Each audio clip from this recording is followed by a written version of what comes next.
Jean-Luc Nativel, bonjour. Bonjour Cathy.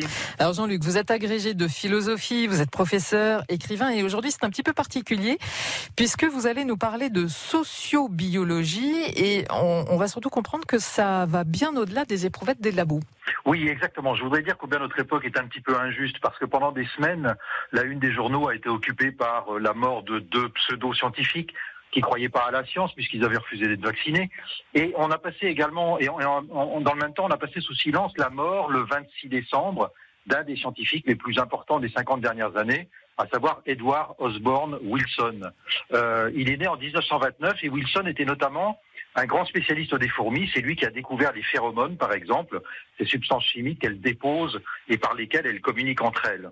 Il est l'un des inventeurs de la notion de biodiversité également. Et puis, il est surtout le fondateur d'une science controversée qui s'appelle la sociobiologie. Donc, on l'aura compris, Wilson, un scientifique dont la mort n'a pas du tout été médiatisée, inventeur, donc vous le dites, de la sociobiologie. Alors, question, c'est quoi cette sociobiologie ? Alors très schématiquement, c'est l'étude des comportements sociaux à partir des mécanismes biologiques du vivant, c'est-à-dire en gros à partir de la génétique.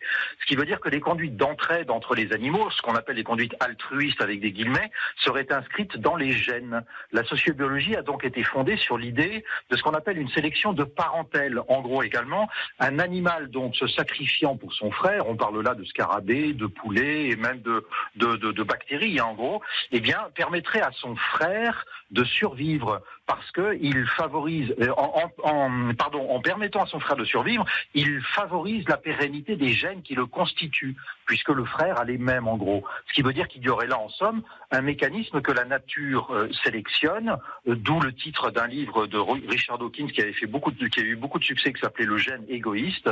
Les groupes les plus forts dans la nature, ce sont ceux dans lesquels il y a du sacrifice pour le même que soi. Et tout ça, ça a entraîné, mais alors, pas mal de controverses quand même, Eh bien oui, parce que si on applique ça aux êtres humains qui sont issus eux-mêmes de la sélection naturelle, eh bien si on applique cette hypothèse de la sélection de parentèle, il apparaît normal d'aider son semblable sur le plan génétique et du même coup de rejeter le différent sur le plan génétique. Il apparaît donc normal d'avoir des conduites de discrimination raciale. La sociobiologie apparaissait en somme comme la justification scientifique du racisme, d'où l'admiration d'ailleurs qu'elle a suscité auprès de groupes d'extrême droite.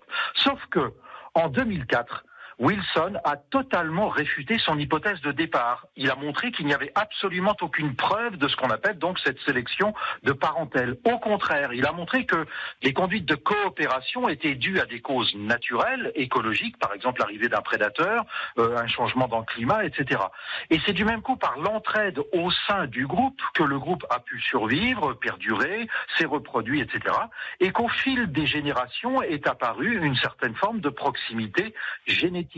Donc, la proximité génétique ne serait pas une cause de la socialité et de l'entraide, mais au contraire une conséquence.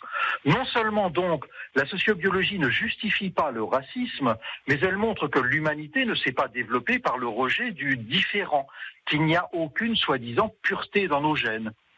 Ce qui veut dire que si la nature nous a sélectionnés comme espèce, c'est par l'entraide au sein de groupes d'individus différents. Et que les patrimoines génétiques qui se sont stabilisés, eh bien, se sont stabilisés au fil de générations successives de mélange entre les gènes. Wilson, donc, n'était pas seulement un grand scientifique qui a été capable de réfuter sa propre thèse de la sociobiologie, mais c'était également un humaniste qu'on ne devrait pas oublier aussi vite. Eh bien, merci pour cet hommage donc à ce Wilson dont la mort, on le rappelle, est passée totalement inaperçue. Donc, le 26 décembre dernier. Merci à vous, Jean-Luc Nativel, et puis au mois prochain pour à nouveau 3 minutes éclairantes. À bientôt. Au revoir. Merci, Cathy. Au revoir.